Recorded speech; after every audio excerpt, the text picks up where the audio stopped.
Dear students, welcome back. In the previous session, we have discussed about metatarsophalangeal joint structure, and now in this session, we are going to discuss about metatarsophalangeal joint function. As we have discussed that the metatarsophalangeal joints have 2 degrees of freedom, but the dorsiflexion and plantar flexion motion is much greater than the abduction and adduction motions. Here in this metatarsophalangeal joint, extension exceeds flexion. Here extension means dorsiflexion. Okay, and then metatarsophalangeal motions can occur in weight bearing or non-weight bearing. The metatarsophalangeal joints serve primarily to allow the weight-bearing foot to rotate over the toes. Here you can see. Okay, through metatarsophalangeal extension, which is known as metatarsal break. So when rising on the toes or during walking. Okay, so this is called as metatarsal break. Now we will see how this metatarsal break is going to taking place. So this metatarsal break constitute metatarsophalangeal extension. So in this session we are going to discuss mainly about the metatarsophalangeal extension and this metatarsal break. In the next session we are going to discuss about the remaining functions of the metatarsophalangeal joint, that is MTP flexion, abduction and adduction. Now we will see this metatarsal break. The metatarsal break derives its name from the hinge or break that occurs at the metatarsophalangeal joints as the heel raises and the metatarsal heads and toes remain weight bearing. The metatarsal heads and the toes remain weight bearing. The metatarsal break occurs as metatarsophalangeal extension. Okay, around a single oblique axis that lies through the second to fifth metatarsals. Okay, and the inclination of the axis is produced by diminishing the lengths of the metatarsals from second to fifth toes, and this one is going to vary among individuals. Okay, that means it is inclined according to the lengths of the metatarsals.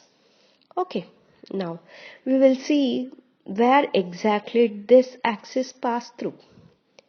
Okay, yes, the angle of the axis, around which the metatarsal break occurs may range from 54 to 73 degrees with respect to the long axis of the foot. So the angle of the axis around which this metatarsal break occurs may range from 54 to 73 degrees with respect to the long axis of the foot. Okay, the range of metatarsophalangeal extension will vary depending on the amount of dorsiflexion, plantar flexion motion at the metatarsal joints and also the age of the individuals. So here the range of the metatarsophalangeal extension is depending upon the amount of dorsiflexion as well as the plantar flexion at the metatarsal joints as well as the age of the individuals. Okay, and then Next, and also the another important thing, whether the motion is assessed in weight bearing or non-weight bearing. These are the three things we have to see when we measure this range of metatarsophalangeal extension.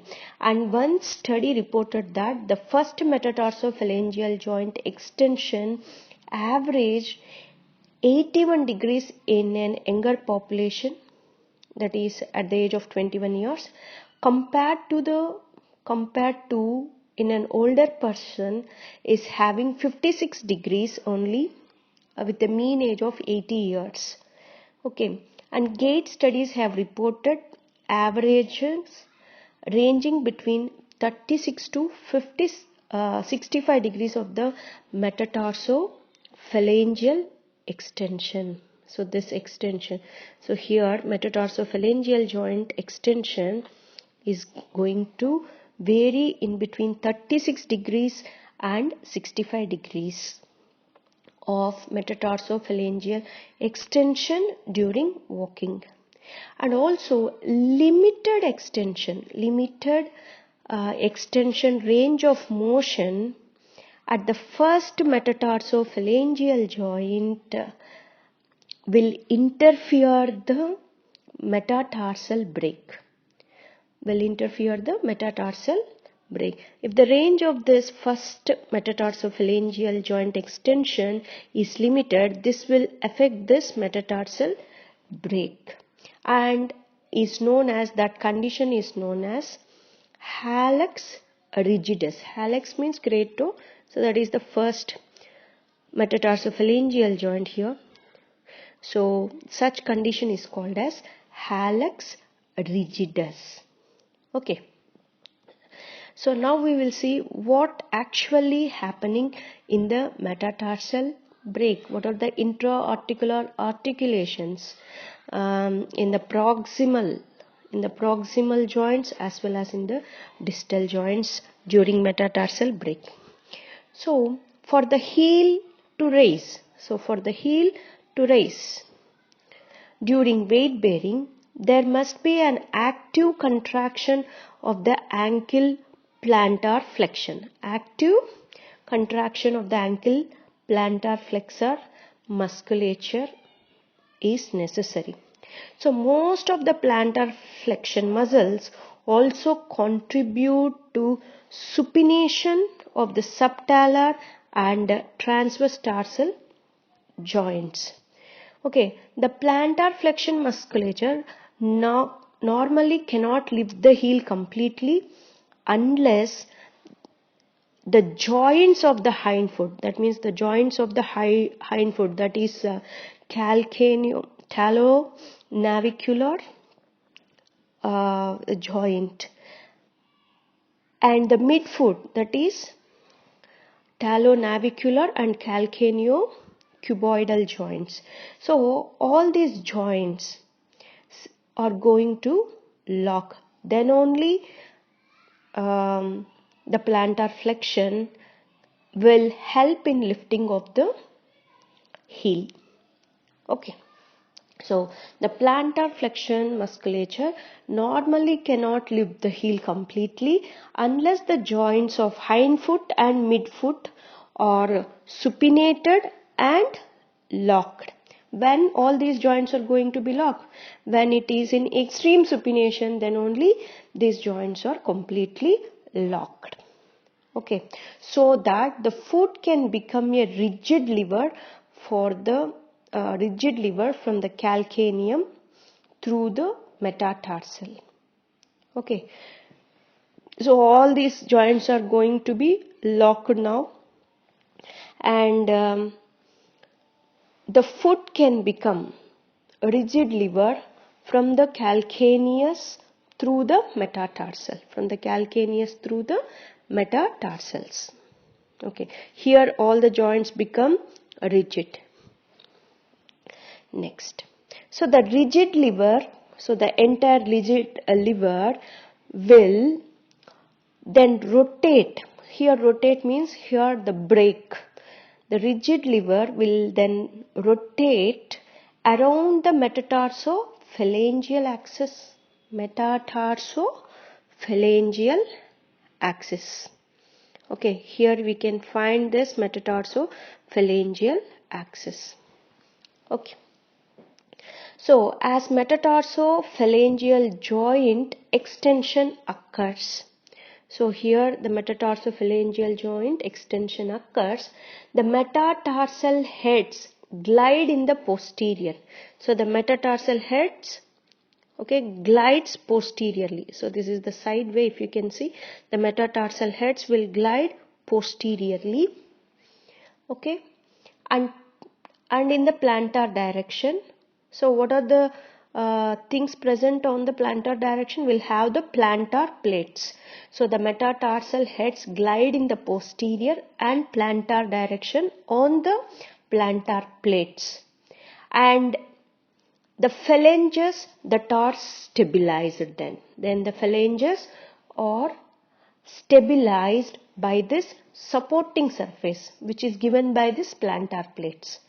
Okay, the metatarsal heads and toes become the base of support. So the metatarsal heads and the toes become the base of the support, and the body's line of gravity must move within this new and more limited base to remain stable. Then what will happen? So this is the contact surface. So the line of gravity, the LOG will fall in this space only. Then only the person can remain stable. If LOG falls away from this, then the person may fall off. Okay. Yes.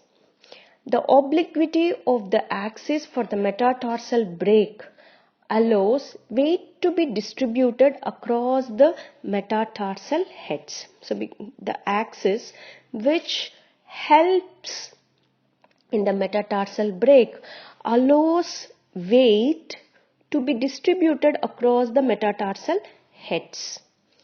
Okay, and toes more evenly than would occur if the axis were truly coronal. It appears to be coronal. Okay, so in the coronal axis, how the weight is distributed in such a way, in this axis also, the weight is distributed evenly over the metatarsal heads. Okay, and so then what happens?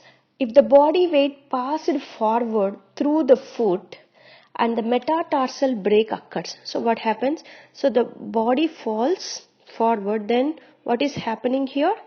So metatarsal break is occurring here around a true coronal metatarsophalangeal axis. An excessive amount of weight would be placed on the first and second metatarsal heads. So the most of the weight is going to fall in the first and second metatarsal heads. These two toes would also require a disproportionately large extension.